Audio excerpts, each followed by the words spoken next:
Our next speaker is Jim Molthrup. He's going to speak about the legislative update. Currently, he is the Executive Director of FP2, Inc., a nonprofit trade association representing the pavement preservation industry. Thanks. It's nice to be here and see some old friends that I haven't seen in a while. Is 2018 going to be the year of infrastructure legislation? That's kind of how I'm structuring this thing, to kind of lead you through at least some of the things that we do know and we don't know. You may remember that one of our core principles is advocacy. We spend a lot of time, mainly at the federal level, dealing with legislation regarding transportation, infrastructure, and so forth. And we spend a lot of time talking to staff and legislators about the ins and outs of legislation related to infrastructure and transportation. So we're coming at it from a little different knowledge point of view than maybe some of you have. And some of you in the room may know a lot more about this than I do. Maybe you can't talk about it, but at least I'll try to go through it as best we understand it. Look at 2017, kind of start right after the presidential election in 2016, November, and take a look at what happened in 2017, or didn't happen in 2017 maybe, and discuss some of the issues, how they resolved themselves at where we find ourselves today. Take a little bit of a look at the 2018. The administration proposal that it was issued in February, some of the things that are in there, very sketchy, not too much detail. And then finally, the advocacy piece, a little bit of what we're about and what we do. I don't remember hearing Harry Truman's inaugural address, even though I was around at that time, but I didn't pay much attention to things, I guess. But from maybe Eisenhower on, I heard them, and I never ever remember a president in his inaugural address talking about infrastructure and infrastructure legislation. So it was kind of nice to hear that in early 2017, that it appeared there was going to be quite an effort in order to get infrastructure back to where most of us in this room would like it to be. But remember also that infrastructure is not just transportation. It's just not highways and bridges and so forth. It's everything. It's water. In the case of the administration's proposal, it included broadband for rural areas, VA hospitals. There's a whole host of things that are included in the proposal that really, and maybe the way you might look at it, say, well, it really doesn't have anything to do with transportation, and that's what my gig is, and that's what I like. But back to 2017, what were the focus areas right after the election? One was the Supreme Court Justice selection. The Supreme Court nominee, how those of you who are from the US and follow the news at all know it was a very highly debatable and contested contest in terms of who and why and how. But that was number one on the list to get something done. Secondly was tax reform. And I think the best way to picture tax reform as it now exists now was really business tax reform for economic growth. It wasn't really intended very much to be a reform in income taxes that all of us in the US pay. But nonetheless, it was quite an activity in terms of tax reform legislatively to make it happen. Thirdly was regulatory reform. A lot of that was, in some areas, felt it was much needed, as other people felt it went too far. Just like most everything else in life, there's always the pluses and minuses of things. And then finally, nominations. And these were both cabinet level and judicial nominations. And to put this in perspective, you have to remember that probably in mid-October of 2016, there weren't too many people in this country that thought that the current president would get elected. That's a fact. I don't know what the polls show, but that was a fact. Now, and typically what happens in previous administrations, when you're up close to the election, you have a whole team put together that has already vetted a lot of people to fill both the cabinet level and the judicial nominations. That really didn't happen this time. And so as a result of that, we still are in the midst of large nomination fights, in addition to replacing the people who were already nominated and accepted and then resigned for one reason or another. So you can imagine all of these things taking place, most all at the same time. And then there's the thing called Twitter. So all of these things were involved in looking at 2017 and how it all came down. 2000 and the end of this session, there will be substantial congressional member retirements. And generally, there's about 30 retirements. This year it'll be 67. And 67 members of Congress are either retiring or resigning or whatever. The largest that was since 1992, that was over 25 years ago, it was 65. So this is a significant change in terms of the House and the Senate within the legislative body of the country. So the majority in the Senate sank, and of course it makes it pretty difficult to pass legislation when you have a 51-49 vote effort. And these are the retirements that are going to happen. 10 committee chairs in the House, including the Transportation Infrastructure Committee, which is Representative Schuster from Pennsylvania. There are 2 committee chairs in the Senate that are retiring, and 7 senators, 6 Republicans, and 1 Democrat. Well, what does all this mean? What it really boils down to is the institutional knowledge that's there with these folks and how they've reacted, formed opinions, and did things or didn't do things in terms of their committee assignments. All that's going to be gone. So you bring in new people, 65 new legislators. They're going to be on the Transportation Committee within the Senate. They're going to be in the Transportation Committee in the House. And they're going to have to be brought up to speed on what the issues are and so on and so forth. So institutional knowledge, as most of you who work for a DOT know, that it's a difficult thing sometimes, especially when you have early retirements and so forth. So there's a significant change. However, now looking at the other side of it, there was a budget deal that was passed in February. It's a 2-year spending cap. It increased the military, and you can see the domestic spending. It had added an additional $10 billion a year for infrastructure. Remember, infrastructure being all the things that it encompasses. It also had a part of it was waiving the budget ceiling in 2019, something called kicking the can down the road, as typically what happens. But there was a 2018 appropriations bill that was passed in March, which is significant. So, what are the important things? What are the priority issues for Congress right now? The FAA, Federal Aviation Administration reauthorization, it expires September 30th, and it's a must-do. When we first started dealing in Washington before MAP 21, which is 2012, we started to try to get language and legislation for pavement preservation. They were talking about the FAA bill. That's how many times it's been kicked down the road, et cetera, et cetera. So it's kind of a must-do. It's something that Representative Schuster wants to have done as kind of a legacy thing before he retires. So it's something to keep an eye on. That's important. 2019 appropriations bills also this year. Of course, the judicial and other confirmations of various people.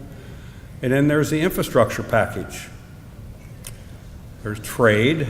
You can't read the papers if you don't read the papers, you don't know much about trade, but if you do, you know it's practically every day in the papers. What are we doing with NAFTA? What are we doing with Asia Pacific?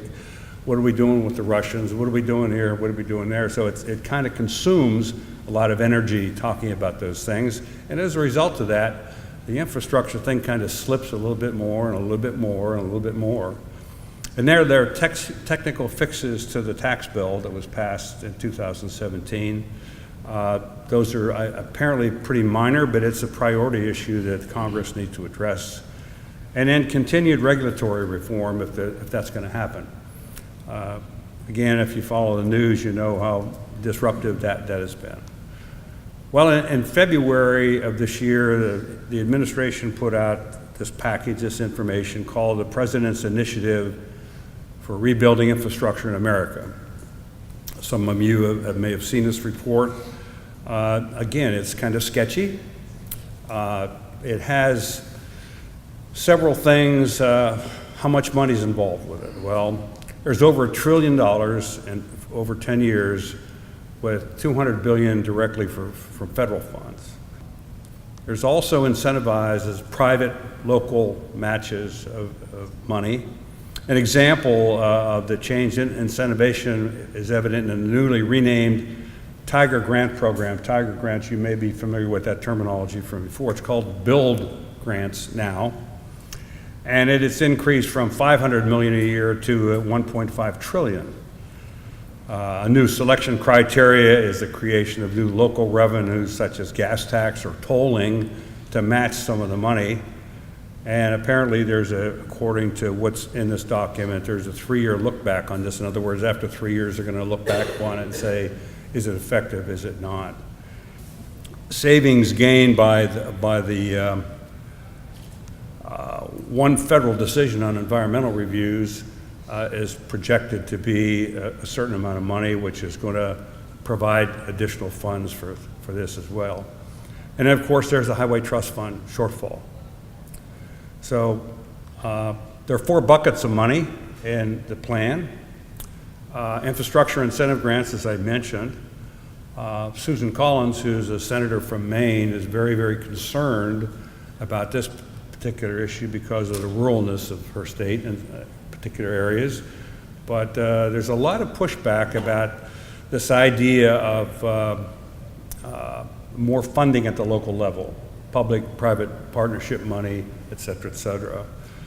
The rural infrastructure program, 25%. Again, that gets to the issue of broadband, except in rural areas, et cetera.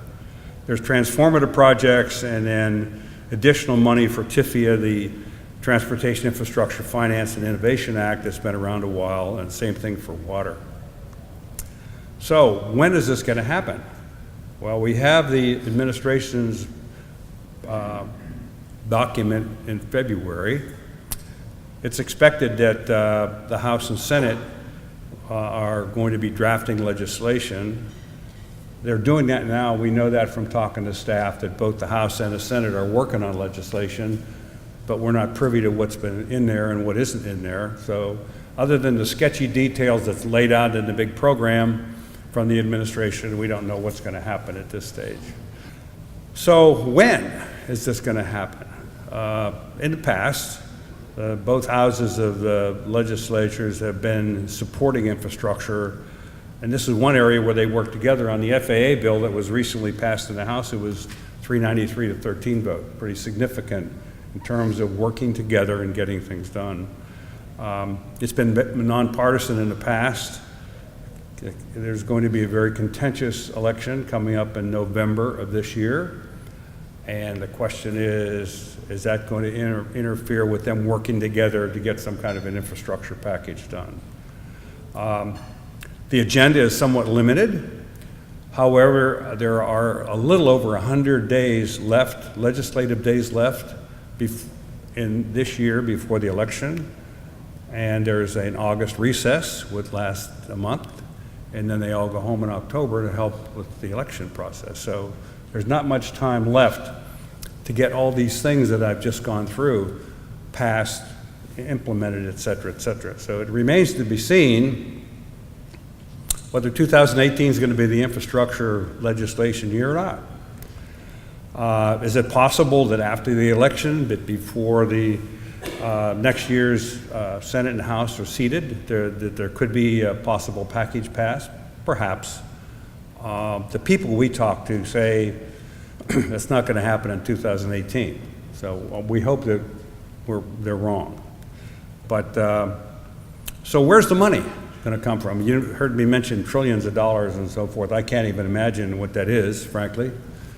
Will the states support the devolving of the infrastructure funding, as I pointed out? Public-private money being used, and whether it's gas tax increase, tolling, or whatever, from at the state level. There was some plan originally in the tax bill to repatriation, which is bringing funds back from overseas that has been stashed there for a number of years because of our 35% tax bill. A lot of that was supposed to go into transportation. It got nixed, didn't get there. So that's a big loss. Conservatives in the House and the Senate, they oppose a user fee or a gas tax hike, and like that, even though I don't remember the exact number, but something like 25 states over the last several years have passed fuel tax increases to help them with their legislation and with their transportation issues. The VMT tax, which has been talked about for the last 5 or 6 years, it's not ready for prime time in lots of people's opinion. And of course, the whole idea of tolling is not very attractive in a lot of places. I can't imagine that they will build a toll road in Wyoming. If you've ever been there and driven through Wyoming, the first thing you'd wonder is, why would we need a toll road? But nonetheless, it's a beautiful state, it's nice to visit, great to hunt and fish there, but that's probably not going to happen. The real issue is the Highway Trust Fund, and you say, well, this thing has been around for a while. The Eisenhower administration actually started this thing. People are driving more fuel-efficient vehicles and all the electric car thing and so on and so forth. This thing is aged. It's outgrown its usefulness. But it's a lockbox. It's one of the few lockboxes in Washington where these funds are actually set aside. You can't be used for anything else except transportation issues. Now, there may be a little bit drained off here and drained off there for little things, but the majority of it is the lockbox. So it exists. And can you imagine the fight that would take place legislatively to say, well, we want to do something else rather than the Highway Trust Fund? Well, we'll never get there. So yes, it's important. It's been significantly funded from the general fund for some time now. As you see here, if the projections hold, it's going to be $18 billion a year out of the general fund to keep going into the Highway Trust Fund. So something needs to be done with that. So, bottom line, in terms of the takeaway, things are coming together, but will it go the distance? And that's a good question. I don't have the answer to that. In our opinion, a fully funded FTT, the Highway Trust Fund, is critical. We are talking with a lot of other agencies within Washington to figure out the message that we want to be taken to Congress to get this thing done. So we present a united front. We continue to advocate for pavement preservation, both from a continuing education on part of Senate and House staff, how important it is, and you've heard a lot of that discussion today, why it's important. And as I say, we're working with other DC groups. The FAST Act expires in 2020. That's the current transportation bill we're working under. And so work will begin in earnest in 2019. The takeaway there is that whatever concepts get bandied about here in the next year or so, they won't be forgotten. And the fact is that they will be potentially become part of what's going to be emerging as a replacement for the FAST Act.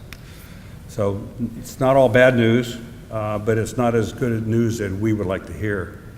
Closing, I'd like to point out that our contributors make it possible for me to travel to meetings like this and present these things, and we really appreciate the fact that a lot of them are here.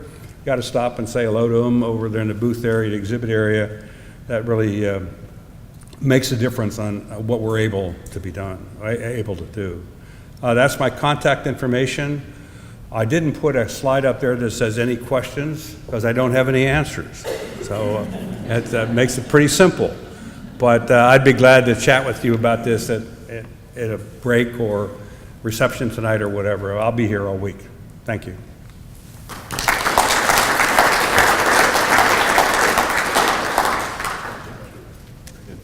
The preceding was produced by the National Center for Pavement Preservation. More information can be found on the web at pavementpreservation.org. Additional support provided by Michigan State University.